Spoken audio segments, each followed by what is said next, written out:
Assalamualaikum warahmatullahi wabarakatuh. Alhamdulillah, alhamdulillah. Puji sinareng syukur urang sanggakeun ka Allah Subhanahu wa taala anu Maha Gopur, anu parantos maparin nikmat anu teu kaetang. Shalawat sinareng salam urang sanggakeun ka junjunan urang sadayana nyaeta Nabi Muhammad sallallahu alaihi wasallam anu parantos ngalungsurkeun cahaya keimanan ka umatna. Pamugi urang sadayana kalebet umat anu kenging syafaatna di yaumil akhir. Dina kasempatan ieu simkuring bade ngadugikeun diantara singget ngeunaan neangan ilmu.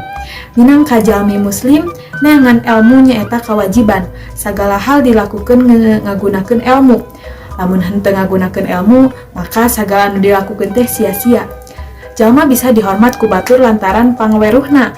Ilmu teu matak berat dibabawa. Aya hadis anu netelakeun pek tang ilmu nepi ka negeri Cina atawa neangan ilmu timimiti di jero kandungan dugikeun ka liang lahat. Ku kituna hayu urang neangan ilmu.